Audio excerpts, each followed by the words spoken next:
नारायणं नमस्कृत्य नरं चैव नरोत्तमं देवीं सरस्वतीं नत्वां व्यासो जयेमुदीरये। श्रीमन्नारायण नारायण नारायण भजमन नारायण नारायण नारायण लक्ष्मी नारायण नारायण नारायण राघव नारायण नारायण नारायण। ओम नमः शिवाय ओम नमः शिवाय। हर हर भोले नमः शिवाय। ओम नमः शिवाय ओम नमः शिवाय। हर हर भोले नमः शिवाय। शिव गंगाधराय शिव गंगाधराय। हर हर भोले नमः शिवाय। ओम नमः शिवाय ओम नमः शिवाय। हर हर भोले नमः शिवाय।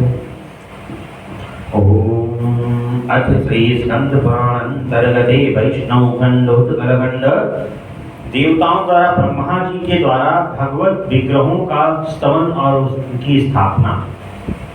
नीलाचल जयमिनी जी कहते हैं कि तदंतर राजा इंद्रदुम्न ने शिल्प शास्त्र में प्रवीण सब कारीगरों को मंदिर के निर्माण कार्य में नियुक्त किया।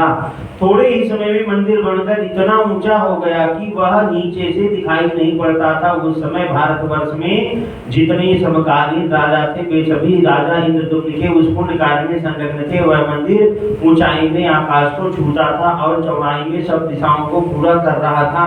उसमें स्थान स्थान पर स्वर्ण जड़ा हुआ था और अनेक प्रकार के रत्नों से वह परम उज्जवल प्रतीत होता था। कहीं स्फटिक शिला का योग होने से उसकी छवि शरद ऋतु के बादलों की सी जान पड़ती थी। कहीं काले पत्थर की बनी हुई दीवार बादलों की काली घटा सी दिखाई पड़ती थी। इस प्रकार परम सुंदर बने हुए भगवान विष्णु के मनोहर प्रासाद में विधि पूर्वक गर्भ प्रतिष्ठा करके बिजली गिरने आदि उपद्रवों से मंदिर को कोई क्षति न पड़े, इसके लिए शिल्प शास्त्र में निश्चित विधान के अनुसार अपने पुरुषार्थ से उपार्जित की हुई मणि आदि को यथायोग्य स्थान पर लगाया गया। फिर मंदिर निर्माण के लिए आवश्यक सामग्री के अनुरूप बहुमूल्य वस्तुओं का वहां यत्नपूर्वक संग्रह करवाया। तीनों लोगों के राजा मन से भी जिसकी संभावना नहीं कर सकते थे ऐसे मनोहर एवं कीर्ति बढ़ाने वाले मंदिर का निर्माण होने लगा। उसके तैयार हो जाने पर राजा इंद्रदुम्न ने मुनिवर नारद जी से कहा, देवताओं और असुरों के लिए जो असंभव था वह सब मेरा कार्य भगवत कृपा से संपन्न हो गया। यह कहकर उन्होंने नारद जी के चरणों में प्रणाम किया। नारद जी ने भी राजा को उठाकर उनका सत्कार किया और कहा, राजन इस समय तुम जीवन मुक्त हो गए हो। भगवान के चरणारविंद में अनन्य भक्तिपूर्वक तुम्हारा चित्त जिस प्रकार लगा हुआ है उससे बढ़कर मनुष्य के लिए और कौन सा पुरुषार्थ हो सकता है। गोपाल तीर्थ मंत्र जप दान बहुत दक्षिणा वाले यज्ञ व्रत स्वाध्याय और तपस्या से भी जिसे प्राप्त करना संभव वही केवल भक्ति से तुम्हारे हाथ में आ गया है। राजेंद्र तुम दीर्घ काल तक पृथ्वी पर स्थित रहकर बड़े बड़े उत्सवों और उपचारों से जगन्नाथ जी की उत्कृष्ट पूजा करो।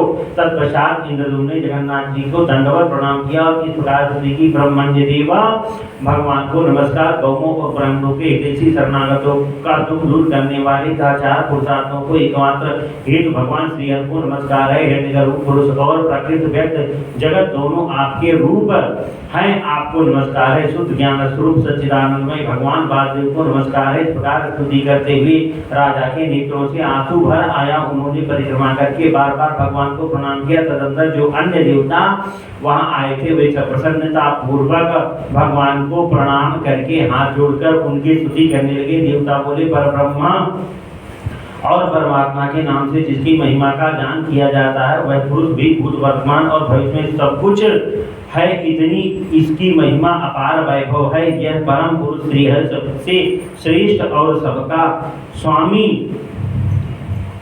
है। संपूर्ण विश्व इसके एक अंश में स्थित है। इसका शेष अंश विशुद्ध अमृत स्वरूप है, जो परम व्योम में विराजमान है। भगवान वह अमृतमय पुरुष आप ही हैं। आपसे ही वेद प्रकट हुए हैं। यज्ञमय पुरुष भी आपसे ही उत्पन्न हुए हैं। आपसे ही घोड़े, गौ और भेड़ आदि पशु उत्पन्न हुए। ब्राह्मण आपके मुख से प्रकट हुए हैं। क्षत्रिय आपकी भुजाओं से उत्पन्न हुए। वैश्यों का जन्म आपके उरु से हुआ है और शूद्र आपके चरणों से प्राप्त हुए हैं। आपके मन से चंद्रमा, नेत्र से सूर्य, कानों से कानों और प्राणों से वायु तथा जीवा से अग्नि उत्पत्ति हुई है। आपकी नाभि से आकाश, मस्तक, स्वर्ग, पैरों से पृथ्वी और कानों से आठों दिशाएं प्रकट हुई हैं। आप ही के यज्ञ कुंड की 7 परिधियां, मेखलाएं और 21 संविधाएं प्रकट हुई हैं। समस्त चराचर भाव आपसे ही उत्पन्न हुआ है। आप ही संपूर्ण जगत के स्वामी और संरक्षक हैं। परमेश्वर भयानक रूप धारण करके सृष्टि का संहार करने वाले भी आप ही है। आप ही यज्ञ, यज्ञांश, यज्ञेश और परात्पर परमात्मा, आप शब्द ब्रह्म से परे और सत ब्रह्म रूप ही हैं। जगन्नाथ आप ही स्वराट और विराट हैं। जगतपते आप जगत स्वरूप। आपने ही ऊपर नीचे दाएं बाएं संपूर्ण विश्व को व्याप्त कर रखा है। आपका यजन करने वाला यागी पुरुष ब्रह्म ज्ञान को प्राप्त होते हैं। आप ही भोज भोक्ता, हविष होता, हवन इसके फलदाता और प्रभु। आप समस्त कर्मों के भोक्ता, सर्व कर्म स्वरूप, सब कर्मों के उपकर्ता, संपूर्ण कर्मों के फल देने वाले हैं। आप ही सत कर्मों के लिए प्रेरणा करते हैं। धर्म, अर्थ और काम की देने वाले भी आप ही हैं। इसी केशव मुक्ति देने वाला भी आपके सिवा दूसरा कौन है। आपको नमस्कार है, आपका कहीं अंत नहीं है।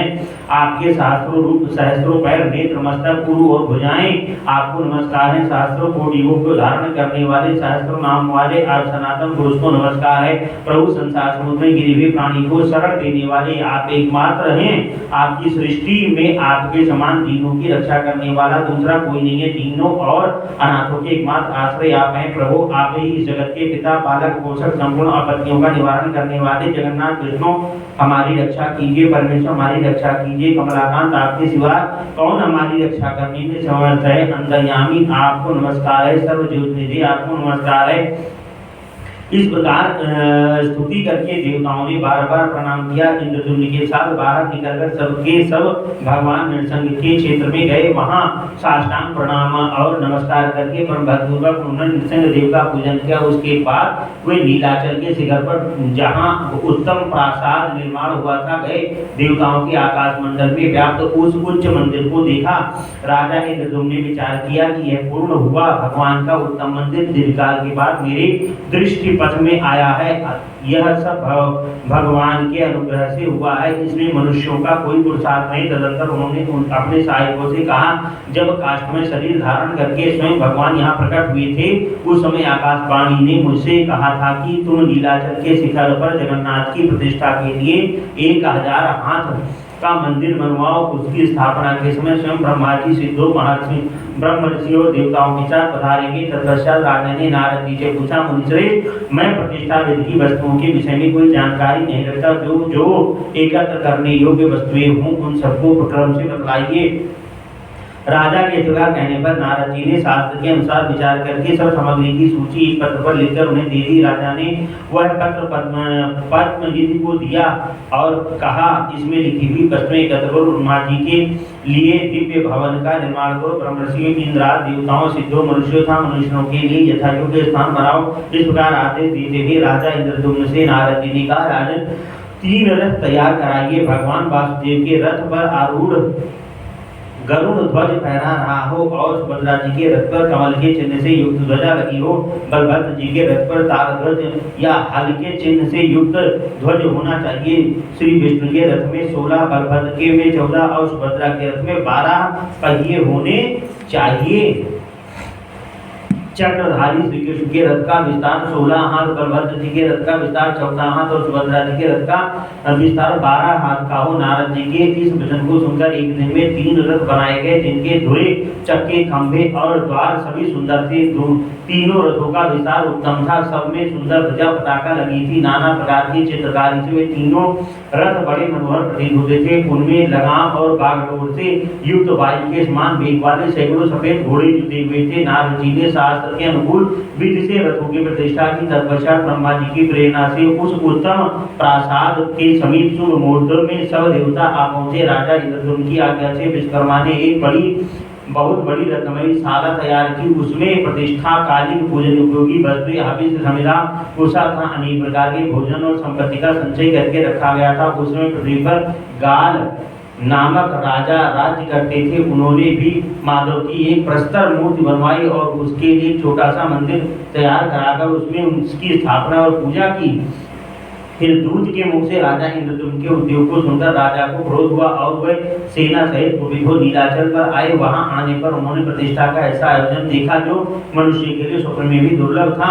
उसे देखकर राजा के मन में बड़ा विस्मय हुआ। वहां के सब प्रधान को जानकर राजा गाल ने अपने को कृतार्थ माना और यह अनुभव किया कि इससे बढ़कर कल्याणकारक कर्म न हुआ है और न होगा। फिर तो वे हाथ जोड़कर राजा इंद्रद्युम्न के समीप और बोले, देव आप राजाओं के राजा तथा जीवन मुक्त है, मैं आपकी क्या स्तुति करूं, आप मुझ पर प्रसन्न होइए। इस प्रकार निवेदन करते हुए श्रेष्ठ राजा गाल से इंद्रद्युम्न ने कहा, राजन आप अपनी तुच्छता का अधिक बखान क्यों करते हैं? आप तो सार्वभौम सम्राट और भगवान विष्णु के भक्त हैं। प्रजाओं के पालन में तत्पर रहने वाला राजा प्रजा के रक्षारूप उत्तम मार्ग पर चलकर इस लोक में कीर्ति और धर्म का उपार्जन करता है। आप तो भगवान के भक्त हैं, अतः आपको विशेष रूप से सफलता मिलेगी। राजन काष्ठ रूप में अवतीर्ण हुए साक्षात भगवान विष्णु का यह प्रासाद 4 स्वरूपों में व्यक्त हुए भगवान जनार्दन की इस मंदिर में स्थापना करके मैं यह मंदिर आपको ही सौंप कर चला जाऊंगा। आप ही इसमें पूजा आदि की व्यवस्था करेंगे। यह सब सुनकर राजा का बहुत प्रसन्न हुए। इंद्रद्युम्न ने जो आदेश दिया उसका वे बड़ी शीघ्रता के साथ पालन करने लगे। इस प्रकार सब सामग्री जुट जाने पर देवताओं से घिरे हुए सिंहासन पर विराजमान इंद्रद्युम्न इंद्र की भांति शोभा पाने लगे। इतने में देवताओं की जय जयकार स्तुति करके जाते हुए साक्षात ब्रह्मा जी दिखाई पड़े। राजा इंद्रद्युम्न ने दोनों हाथ जोड़कर भक्ति भाव से मस्तक झुकाया था। गाल राज और नारद जी के साथ भूमि पर सिर रखकर साष्टांग प्रणाम किया। फिर उठकर प्रसन्नता का अनुभव करते हुए अपने को कृतार्थ माना। उसमें उनके सब अंगों में रोमांच हुआ। जैमिनी जी कहते हैं, राजा इंद्रद्युम्न को अपने चरणों में प्रणाम करते देख प्रजापति ब्रह्मा जी ने मुस्कुराते हुए कहा, राजन अपना सौभाग्य तो देखो, ये सब देवता ऋषि पितर और सिद्ध विद्याधर आज मुझे आगे करके तुम्हारे लिए यहाँ एकत्र हुए। ऐसा कहकर ब्रह्मा जी शीघ्र ही भगवान नारायण के रथ के समीप गए और उन जगदीशों को प्रणाम करके 3 बार परिक्रमा करने के पश्चात आनंद के समुद्र में निमग्न हो गए। उनके शरीर में रोमांच हो आया। उन्होंने गदगद स्वर में अपने ही स्वरूपभूत भगवान जगन्नाथ की इस प्रकार स्तुति की, प्रभु आपको नमस्कार है, आप मैं आप हैं और आप मैं हूँ। ये संपूर्ण चराचर जगत आपका ही स्वरूप है। महतत्व से लेकर संपूर्ण प्राचर जगत आपकी ही माया विलास है। विश्वात्मन यह संसार आप में ही अध्यस्त अर्थात आरोपित है और आपके ही द्वारा इसमें परिणाम परिवर्तन अथवा विकार होता है। यह संपूर्ण प्रपंच जो भाषित हो रहा है आपके तत्वों को जानने के कारण ही है। आपके स्वरूप का यथार्थ बोध हो जाने पर यह आप में ही विलीन हो जाता है। ठीक उसी तरह जैसे रज्जु के स्वरूप का निश्चय हो जाने पर उसमें ब्रह्मवत प्रतीत होने वाला सर्प वही लीन हो जाता है। सत्ता के विचार से सब कुछ सत्य स्वरूप होने के कारण अनिर्वचनीय है ही है। प्रभु आप अद्वितीय हैं, जगत को आपसे ही प्रकाश मिलता है। आप स्वयं प्रकाश, आपको नमस्कार है। संसार का समस्त आनंद सहजानंद स्वरूप आप परमात्मा का एक तुच्छतम अंश है जिसके सहारे सब प्राणी जीवन धारण करते हैं। आप प्रपंच तो निराकार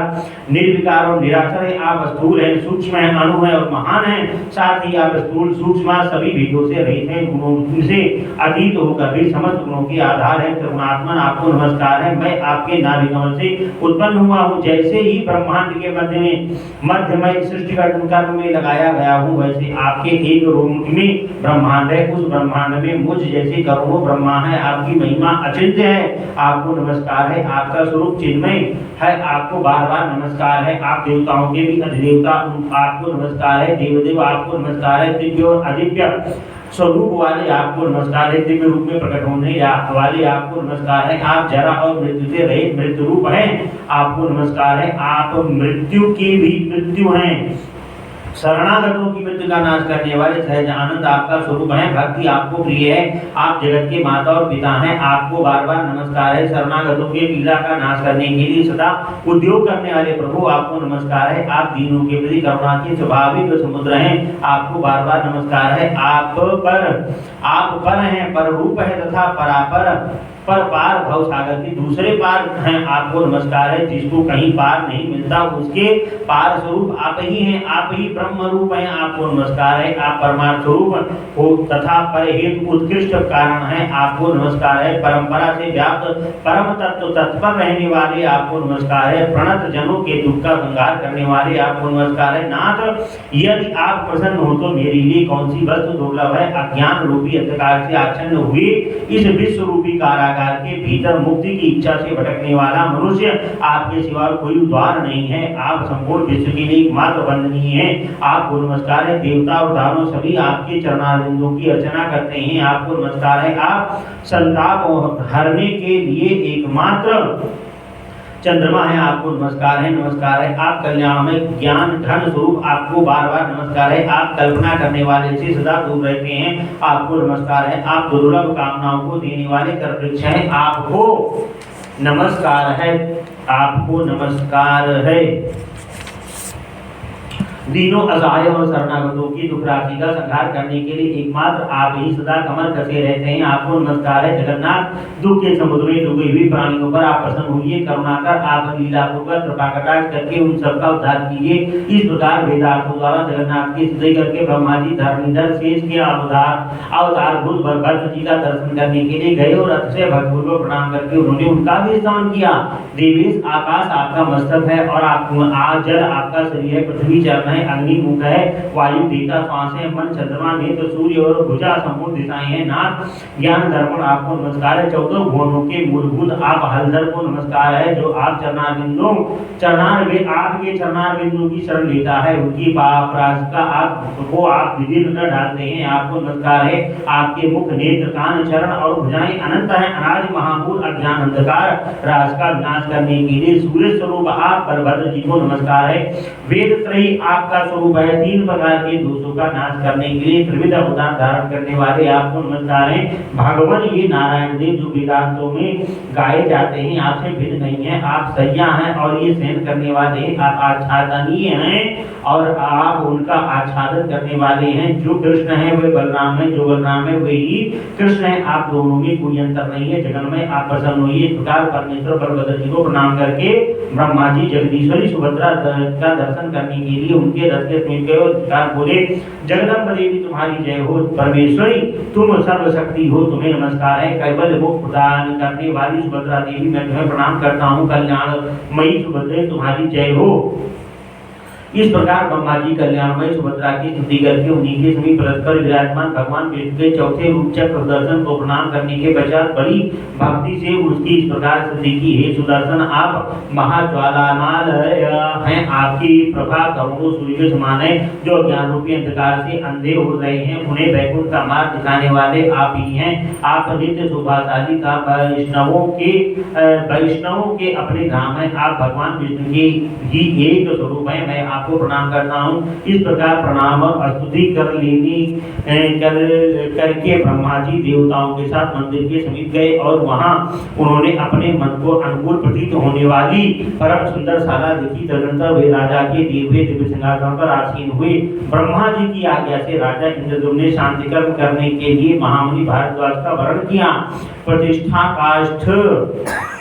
प्रतिष्ठा कर्म में भेंट पूजा चढ़ाने के लिए जो जो देवता अभीष्ट माने गए हैं, होम कर्म में जिन जिन देवताओं के लिए आहुति देने का विधान को सभी ध्यान करके ब्रह्मा जी आज्ञा से चारों दिशाओं में आकर स्वयं उपस्थित हो गए। फिर गंध पुष्प माला अंकल आभूषण आदि के द्वारा उनकी भलीभांति पूजा की गई। तत्पश्चात बुद्धिमान भारद्वाज जी ने देवादेव ब्रह्मा तथा सब देवताओं के समक्ष कर्म आरंभ किया। राजा इंद्रद्युम्न ने बड़ी प्रसन्नता के साथ सबका पूजन किया। भगवान के विग्रह स्वरूप उस मनोहर मंदिर के जिसमें अत्यंत महान ध्वजा फहरा रहा था प्रतिष्ठा करके भारद्वाज ने भगवत विग्रहों में प्राण प्रतिष्ठा के लिए ब्रह्मा जी से अनुरोध किया। तब ब्रह्मा जी उठे उन्होंने नारद आदि ऋषियों तथा विद्वान ब्राह्मणों के साथ स्वयं स्तुतिवाचन किया। ब्राह्मण लोग वैदिक सूक्तों का पाठ करने लगे, भांत भांत के मंगलवाद्य बजने लगे। उस समय सबने रथ के समीप जाकर सीढ़ियों के मार्ग से सावधानी के साथ भगवत विग्रहों को उतारा।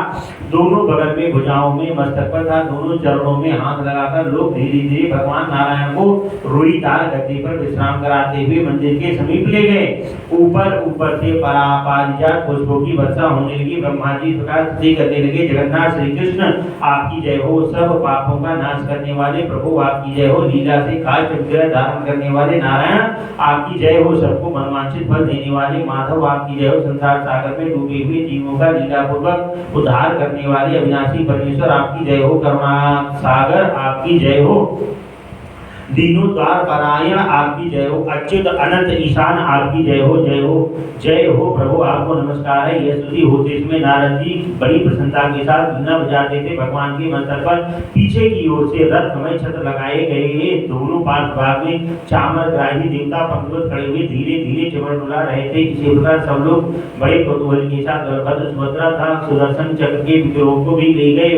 मंदिर के मुखद्वार पर रत्नमय स्तंभों से सुविध मंडप तैयार किया गया था, उसमें अभिषेक के लिए भगवान को पधराया गया। उन सब विग्रहों के सामने दर्पण रख दिए गए, फिर रत्नों के कलशों में रखे हुए तीर्थों के जल से क्रमशः पुरुष सूक्त और स्त्री सूक्त पाठ करते हुए ब्रह्मा जी ने लोक शिक्षा के लिए अभिषेक किया। तत्पश्चात अलंकार धारण कराकर भगवत विग्रहों को गंध और माला आदि से सुशोभित करके ब्रह्मा जी ने स्वयं ही आरती उतारी और मंत्र पढ़ते हुए उन सब विग्रहों को रत्नमय सिंहासन पर स्थापित किया। ब्रह्मा जी बोले, संपूर्ण जगत के आधार तथा समस्त लोकों में प्रतिष्ठित सर्वव्यापी जनार्दन इस मंदिर में सुस्थिर भाव से विराजमान हुए। ये प्रतिष्ठा सुप्रतिष्ठा हो नाथ, आपके प्रतिष्ठित होने पर हम सब यहाँ प्रतिष्ठित होंगे। आपकी आज्ञा और आपके प्रसाद से यह प्रतिष्ठा परिपूर्ण हो। इस प्रकार जगन्नाथ की स्थापना करके ब्रह्मा जी ने उनके हृदय कमल का स्पर्श करते हुए आनुष्ट भुज मंत्रराज का एक सहस्त्र जाप किया। वैशाख मास के शुक्ल पक्ष में अष्टमी तिथि को पुष्य नक्षत्र योग में उत्तम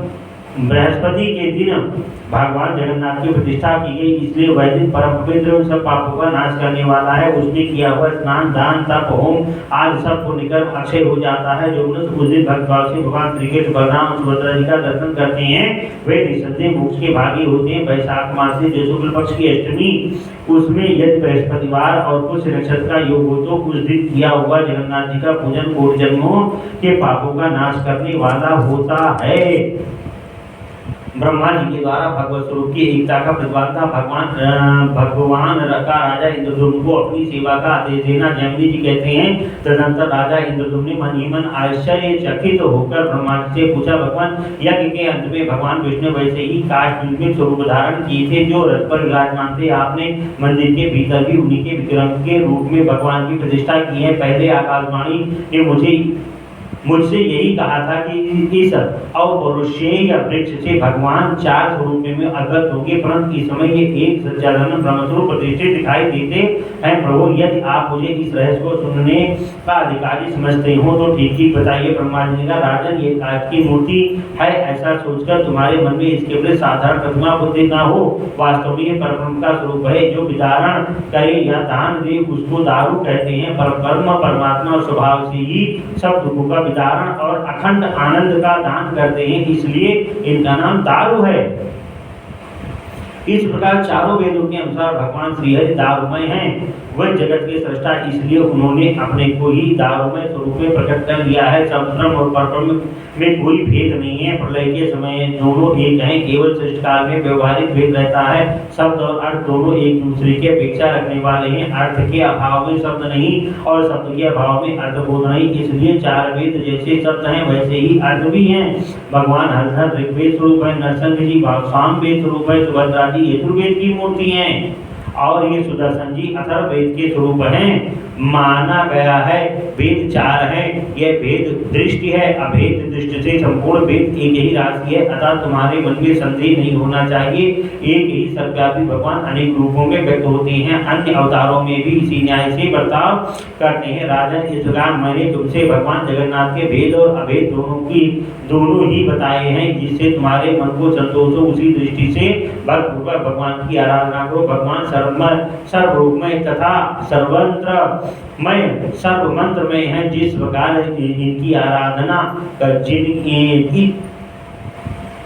जो जिस प्रकार उनकी आराधना करता है उसे उसी प्रकार फल देते हैं। इसी महिमा से भगवान विष्णु यहाँ प्रकट हुए। जिसका जितना विश्वास है उसे उतनी सिद्धि प्राप्त होती है। तुम शुद्ध चित्त से मन वाणी और क्रिया द्वारा यहाँ दाव विग्रह अर्थात काष्ठमय स्वरूप धारण करने वाले भगवान गोविंद की आराधना करो। इस मंत्र राज के द्वारा श्रीहरि की पूजा किया करो। इस मंत्र से बढ़कर दूसरा कोई मंत्र नहीं है, ना होगा। इससे पूजित होने पर भगवान विष्णु तत्काल प्रसन्न होते हैं तथा भक्तों भगवान अपना परम धाम देते हैं। राजन, मैं तुमसे एक तत्व की बात कहता हूँ, ध्यान देकर सुनो।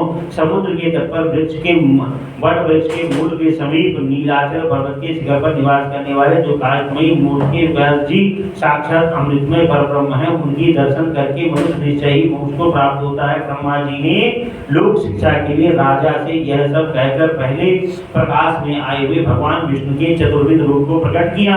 रथ से उतार देश में जो 4 मूर्तियां देखी गई थी, अब वे ही सिंहासन के ऊपर विराजमान हो गई हैं। यह सब लोगों ने प्रत्यक्ष देखा। तत्पश्चात ब्रह्मा जी ने द्वादशाक्षर मंत्र से बलभद्र जी की पुरुष रूप से भगवान नारायण की देवी रूप से सुभद्रा जी की धन द्वादशाक्षर नमो भगवते वासुदेव इस मंत्र से सुदर्शन चक्र की पूजा की थी। उसके बाद राजा पर अनुग्रह करने के लिए उन्होंने भगवान से इस प्रकार निवेदन किया। ब्रह्मा जी बोले, भगवान भक्तों पर अनुग्रह करने वाले देव देवीचर इंद्रदुम्न दीर्घ काल से आपकी भक्ति करते आए हैं और अब उन्हें आपका दर्शन हुआ।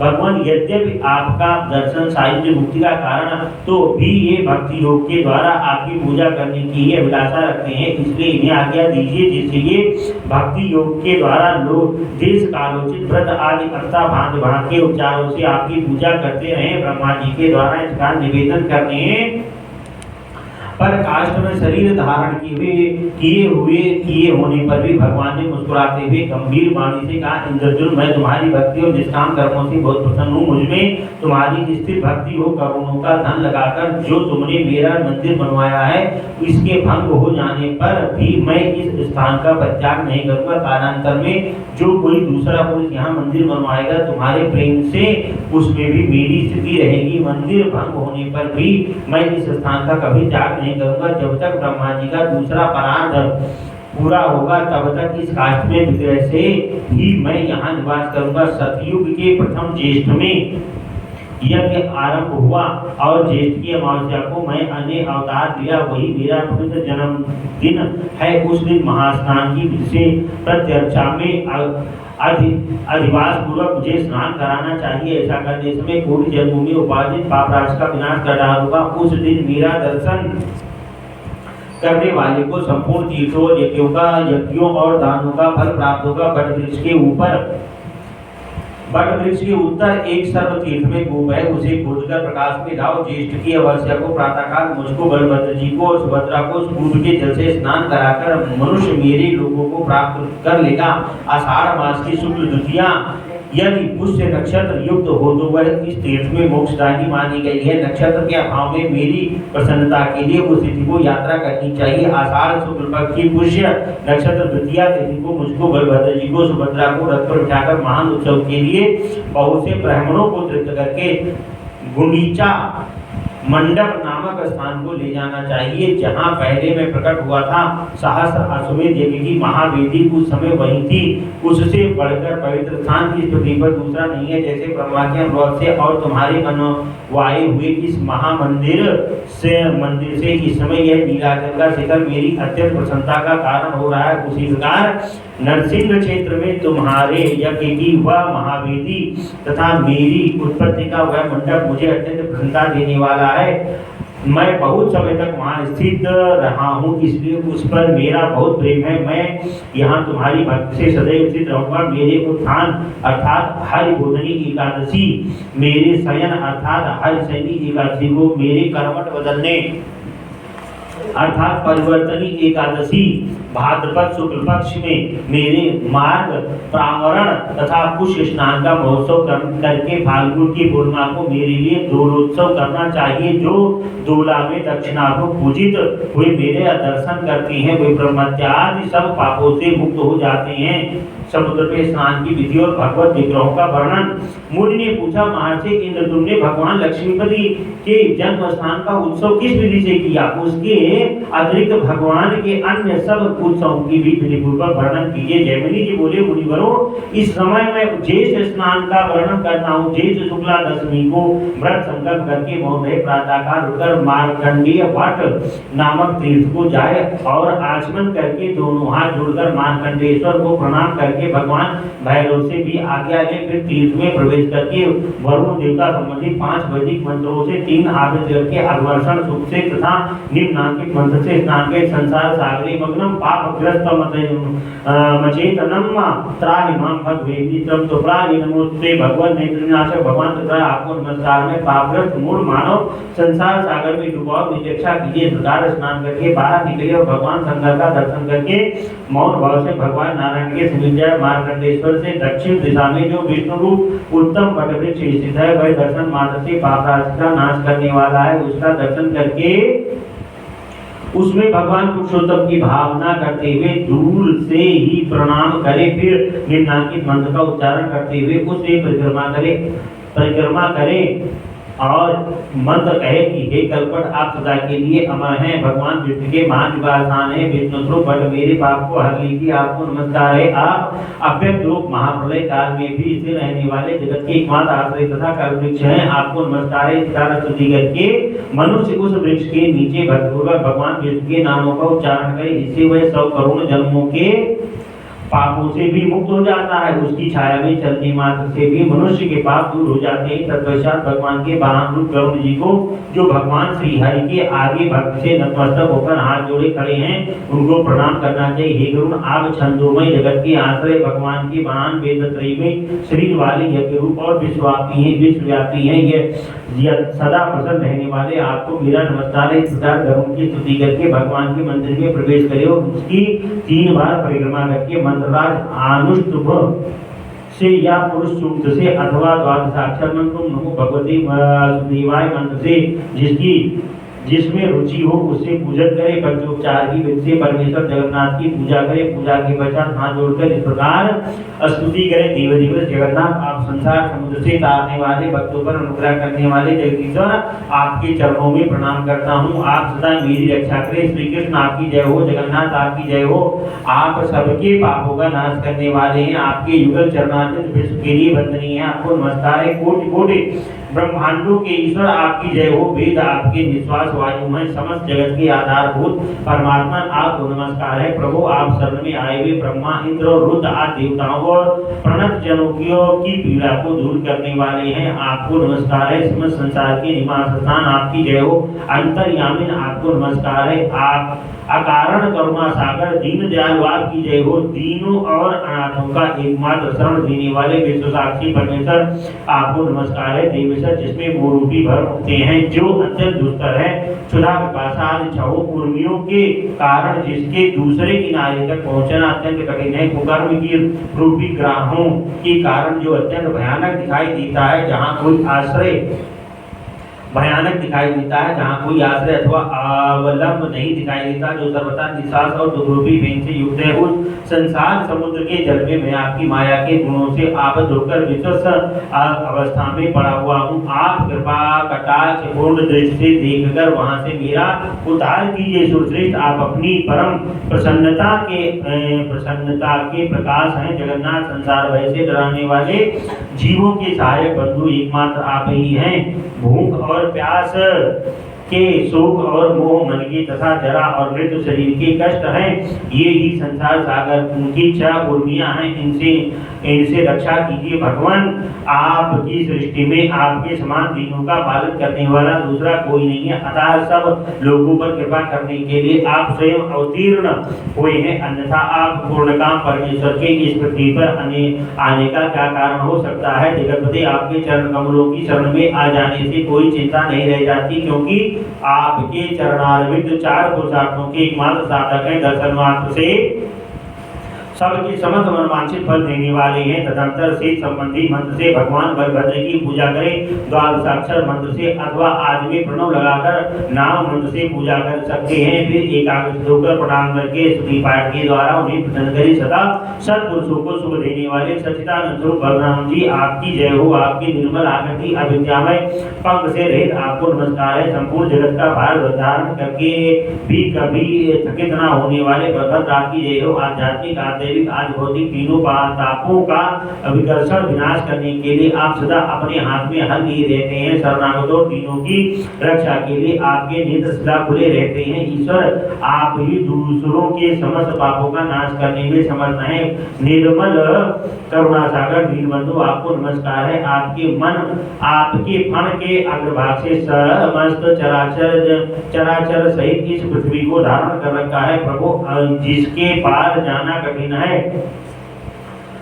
उस पर भव सागर से मेरा उद्धार कीजिए। आप पर और अपर सबसे श्रेष्ठ है। परमेश्वर, आपको नमस्कार है। मूसलाधारी नागराज बलभद्र की बगार स्त्री करके जगत की आदिकारण रूपा कल्याणमय नेत्रवाणी सुभद्रा की देवी की पूजा करें। फिर चरणों में प्रणाम करके उन विजय स्वरूपा भगवती को सती द्वारा सदा प्रसन्न करें। देवी सुभद्रे, आपकी जय हो। संसार से पार उतरने वाली महादेवी, आप प्रसन्न होइए। शरणागतों को सुख देने वाली, सबको संतुष्ट करने वाली देवी, आपकी जय हो। परमात्मा के सृष्टि पालन और संहार आदि कर्मों की सिद्ध करने वाली उनकी अनुपम शक्ति एकमात्र आप ही हैं। आप ही सब लोगों की जननी, भगवान विष्णु की माया तपस्वी था भद्र रूपा सुभद्रा है। आपको नमस्कार करता हूँ। जगत की मूलभूता सुभद्रा देवी, मैं आपको प्रणाम करता हूँ। इसके बाद समुद्र स्नान के लिए भगवान पुरुषोत्तम की प्रार्थना करें। विश्वव्यापी चराचर स्वरूप भगवान विष्णु, आपको नमस्कार है।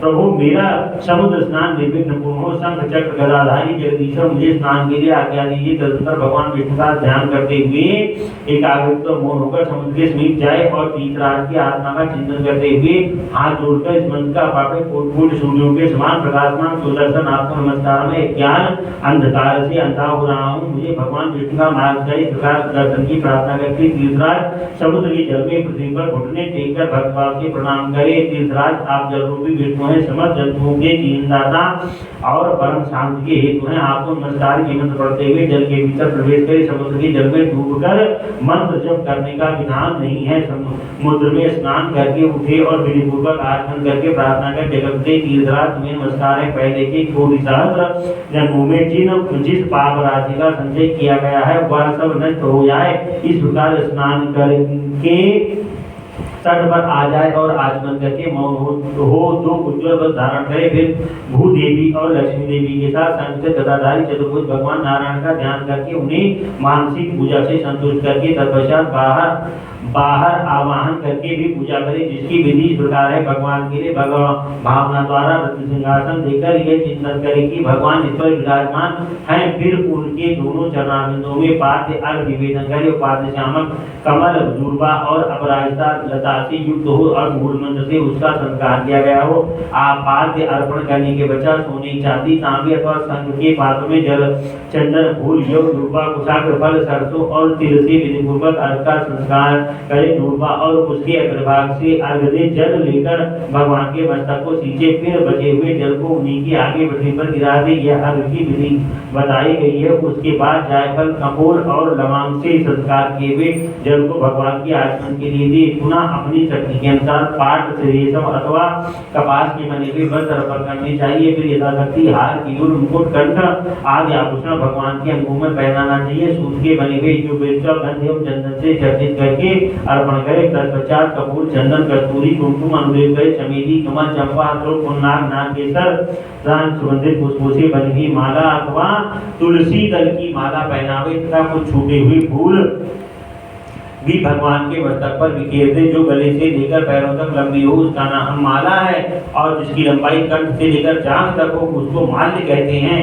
जो केशों के मध्य भाग में पहनाया जाए वह गर्भक कहा गया है। उसके बाद मस्तक पर पुष्पांजलि बिखेरनी चाहिए। पुष्पांजलि के पश्चात गुगुल, अगुल, खस, शक्कर, घी, मधु और चंदन के द्वारा सुगंधित धूप तैयार करके उसके बाद गाय के घी से सुंदर दीप जलाकर दे, अथवा कर्पूरयुक्त बत्ती के साथ तिल के तेल से दीपक जलाकर दे। तदनंतर घी में तैयार किया हुआ सुगंधित अन्न, गाय का दही, गाय के दूध में पकाकर शक्कर मिलाया हुआ केला,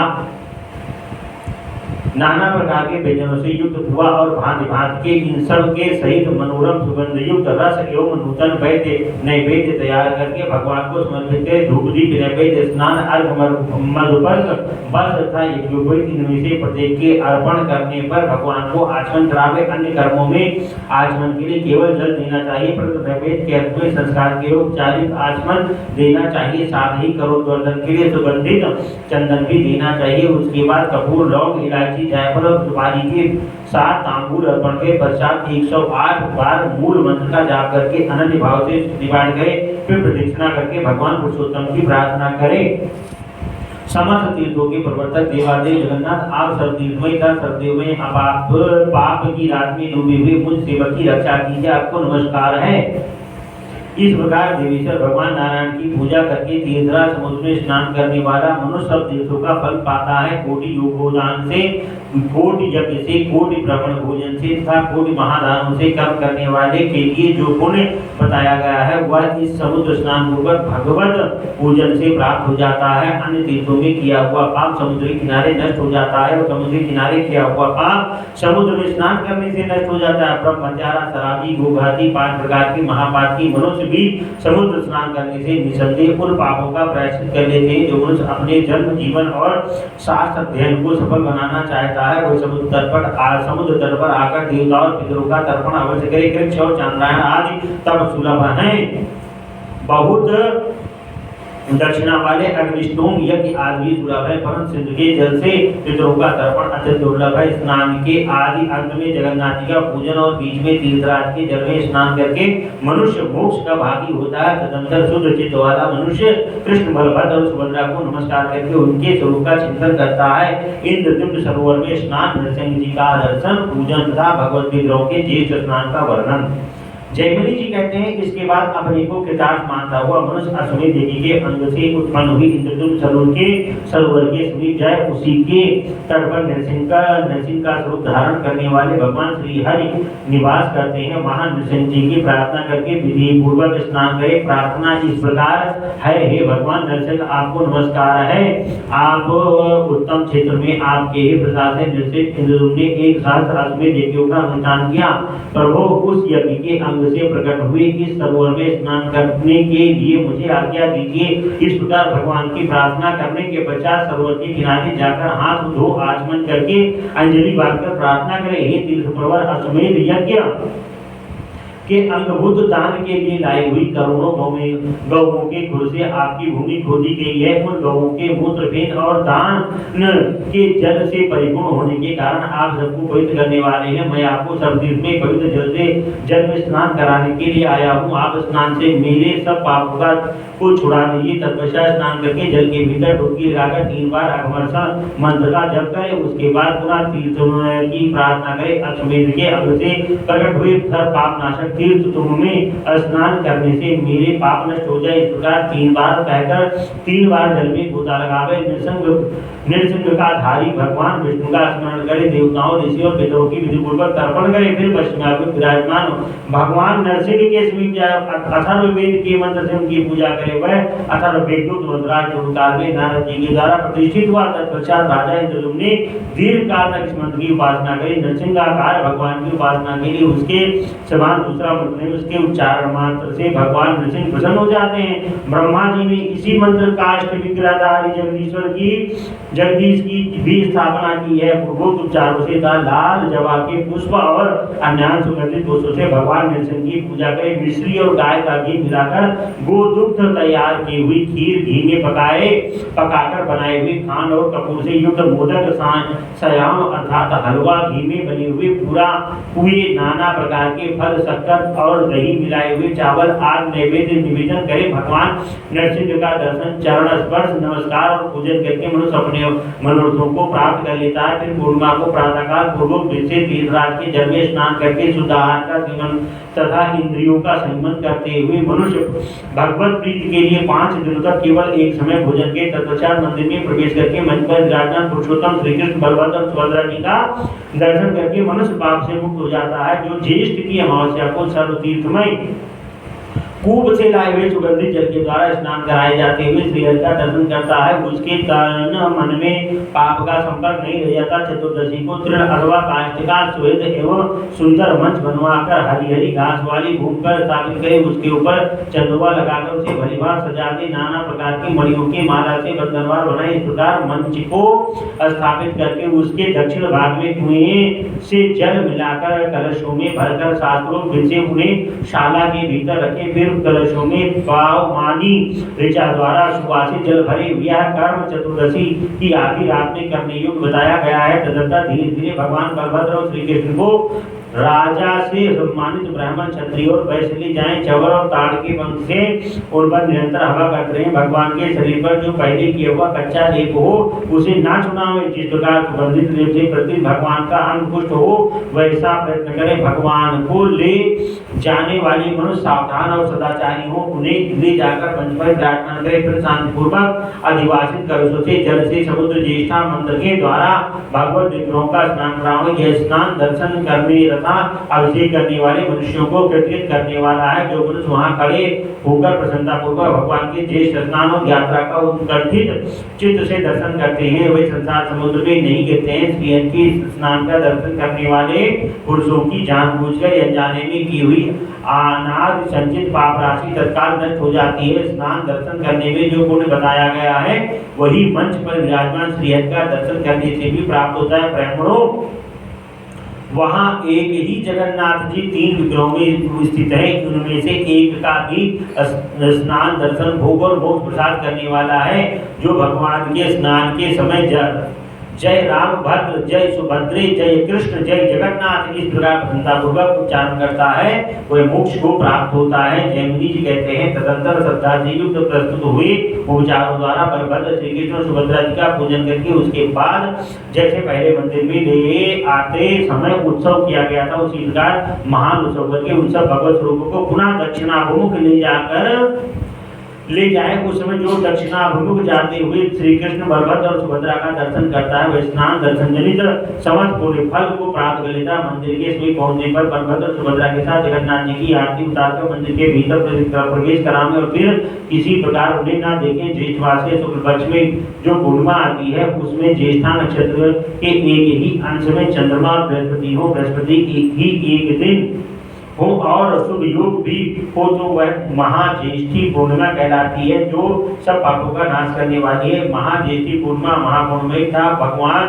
की प्रीति को बढ़ाने वाली है। उसमें करुणा से निवेशक जगन्नाथ जी का पूजन करे और उनके स्नान का दर्शन करके मनुष्य पाप राशि से मुक्त हो जाता है। वैशाख शुक्ल पक्ष में जो पाप नाशनी दी जाती है उसमें रोहिणी नक्षत्र का योग होने पर राजा पवित्र भाव से संकल्प पूर्वक एक आचार्य का वर्ण करें। फिर जिन्होंने काष्ठ कर्म देखा और जाना हो ऐसे 1 या 3 बढ़इयों से पूर्वोक्त प्रकार से श्री कृष्ण बलभद्र और सुभद्रा जी के लिए 3 रथ तैयार करावे जिनमें बैठने के लिए सुंदर आसन हो और जो सुंदर कला पूर्ण ढंग से बनाए गए हो। रथों का निर्माण हो जाने पर शास्त्रों विषय मंत्र के अनुसार पूर्वक उनकी प्रतिष्ठा करें। मार्ग का परिवार संस्कार करावे। मार्ग के दोनों ओर फूलों के गुच्छे, माले, सुंदर फूल, बस, चवल, गुलमुलता और फूलों द्वारा मंडल बनावे। देखने पर ऐसा मालूम हो कि वहां सुंदर फूलों से सुशोभित वन पंक्ति शोभा पा रही हो। रास्ते की भूमि बराबर करा देनी चाहिए। वहां कीचड़ नहीं रहना चाहिए जिससे भगवान का रथ पूर्वक चले। भगवान रास्ते के दोनों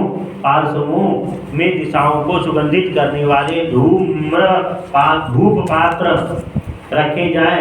सड़क पर चंदन के जल का छिड़काव हो, नगाड़ा और ढक्का आदि बाजे बजाए जाए। सोनी चांदी ध्वजा जिनके बीच में चित्रकारी की गई हो लगाए जाए और उन पर पताका फहराती रहे। भूमि पर बहुत सी वैजयंती मालाएं बिछी हो। अनेक को कसे कसाए हाथी घोड़े प्रस्तुत किए जाएं और जिनकी भलीभांति श्रृंगार किया हुआ इस प्रकार सामग्री करके उनके करके उत्तम भक्त से युक्त राजा महान उत्सव करे। आषाढ़ के शुक्ल पक्ष पुष्य नक्षत्र से युक्त अद्वितीय तिथि आने पर उसमें अरुणोदय के समान भगवान की पूजा के ब्राह्मणों वैष्णव तपस्वी और यतियों के साथ स्वयं भी हाथ जोड़कर राजा देवादेव भगवान के से यात्रा के लिए निवेदन करे। प्रभु आपने पुरकाल में इंद्रदुम्न को जैसी आज्ञा दी है उसके अनुसार रथ से गुणीचा मंडप के प्रति विजय यात्रा की जाए। आपकी कृपा कटाक्ष पूर्ण दृष्टि से दसों दिशाएं पवित्र हो तथा स्थावर जंगम समस्त प्राणी कल्याण को प्राप्त हो। आपने ये अवतार लोगों के ऊपर दया की इच्छा से ग्रहण किया है, इसलिए भगवान आप प्रसन्नता पूर्वक पृथ्वी पर चरण रखकर पधार के। इसके बाद कुछ लोग मंगल गीत गावे, कोई जय जयकार करे, जितन ते पुंडरीकाक्षम इत्यादि मंत्रों का उच्च स्वर से जप करे। सूत मागध आदि हर्ष में भरकर भगवान के प्रति का गान करे। भगवान के दोनों पास में स्वर्णमय दंड से शोभित व्यजनों की पंक्ति धीरे धीरे डुलती रहे। कृष्णागुरु की धूप से संपूर्ण दिशाएं और वहां का आकाश स्वाभित हो। झांझ करतल वेणु वीणा मधुराज राग वाद्य गोविंद की इस विजय यात्रा के समय मधुर स्वर से बजते रहे। इस प्रकार उत्सव आरंभ होने पर बलभद्र कृष्ण और सुभद्रा को ब्राह्मण क्षत्रिय और वैश्य लोग धीरे धीरे पैर रखते हुए ले जाएं। बीच बीच में रुईदार बिछौनों पर उन्हें विश्राम करावें और इस प्रकार उन सबके रथ ले जाएं। फिर उस उत्तम रथ को घुमाकर बलभद्र कृष्ण और सुभद्रा को सुंदर चंदोवायुक्त मंडप से सुशोभित रथ में विराजमान करावें। उन सबको रुईदार गद्दों पर बिठाकर भक्तिपूर्वक भांत के वस्त्र आभूषण मालाओं से भूषित करें। नाना प्रकार के उपचारों से उनकी पूजा भी करें। उस समय रथ पर विराजमान होकर यात्रा करते हुए श्री जगन्नाथ जी का जो लोग भक्तिपूर्वक दर्शन करते हैं उनका भगवान के धाम में निवास होता है। भगवान श्रीहरि के उस उत्सव का महत्व क्या बतलाऊं, जिनके नाम का संकीर्तन करने मात्र से 100 जन्मों का पाप नष्ट हो जाता है। रथ में स्थित हो महादेव महावेदी की जो जाते हुए उत्तम पुरुषोत्तम श्री कृष्ण बलभद्र सुभद्रा जी का दर्शन करके मनुष्य अपने करोड़ों जन्मों के पापों का नाश कर लेता है। मेघों के द्वारा जल की वर्षा के संयोग से रथ का मार्ग जब कीचड़युक्त हो जाता है उस समय भी वह श्री कृष्ण के दिव्य दृष्टि पड़ने से समस्त पापों का नाश करने वाला होता है।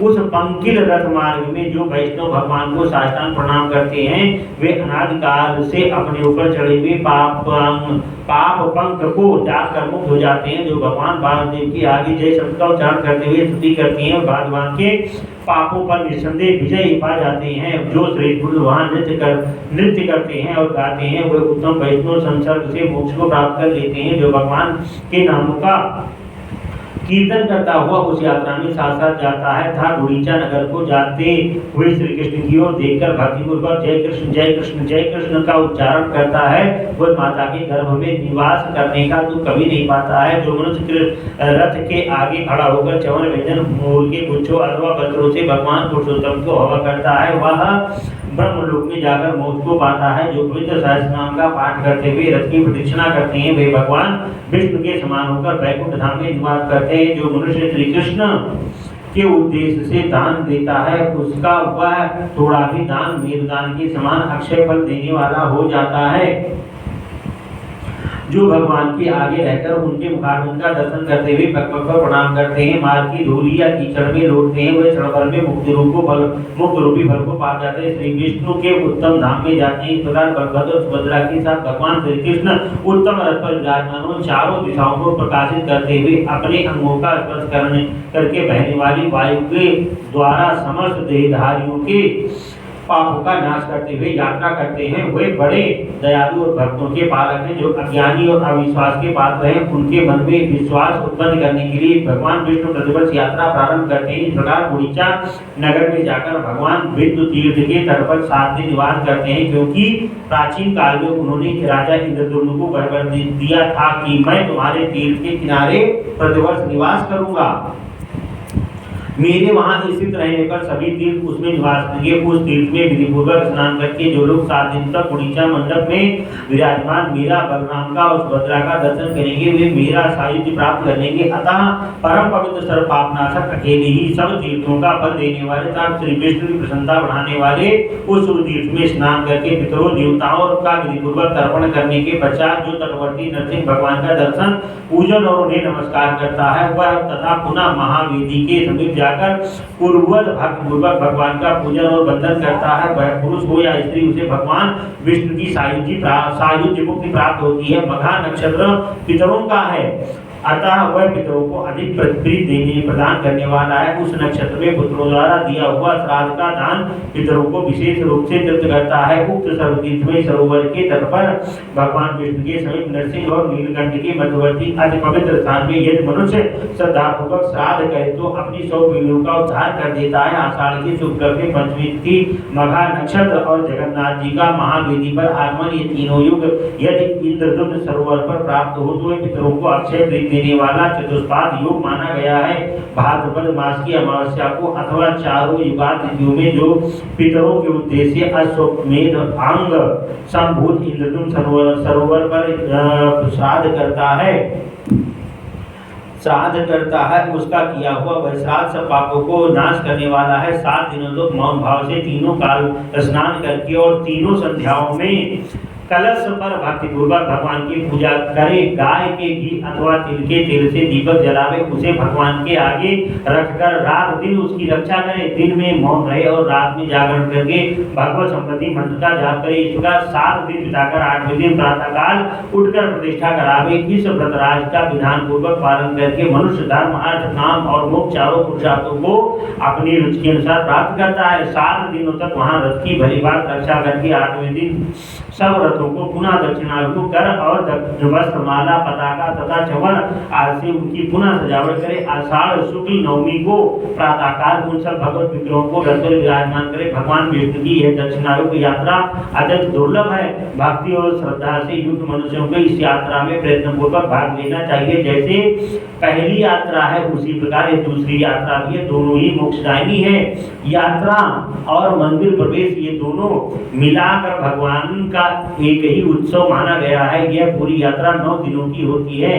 जिन लोगों ने 3 अंगों वाली इस यात्रा की पूर्णता उपासना की है उन्हीं के लिए यह महावेदी महोत्सव संपूर्ण फल देने वाला होता है। गुंडीचा मंडप से रथ पर बैठकर दक्षिण दिशा की ओर आते हुए श्री कृष्ण बलभद्र और सुभद्रा का जो दर्शन करते हैं वे मोक्ष के भागी होते हैं अर्थात भगवान के वैकुंठ धाम में जाते हैं। मुनिवरों इस प्रकार मैंने तुमसे महावेदी महोत्सव का वर्णन किया जिसके कीर्तन मात्र से मनुष्य निर्मल हो जाता है। जो प्रतिदिन प्रातःकाल उठकर इस प्रसंग का पाठ करते हैं अथवा सावधान होकर सुनता है वह भगवत प्रतिमा का चित्र लेकर भी उसे रथ पर बैठाकर भक्ति भाव से इस रथ यात्रा को संपन्न करता है। वह भी भगवान विष्णु की कृपा से गुंडीचा महोत्सव के फल स्वरूप का वैकुंठ धाम को प्राप्त करता है।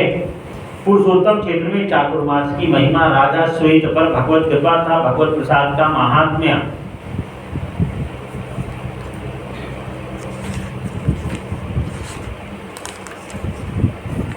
5 मिनट ऊपर जाएगा।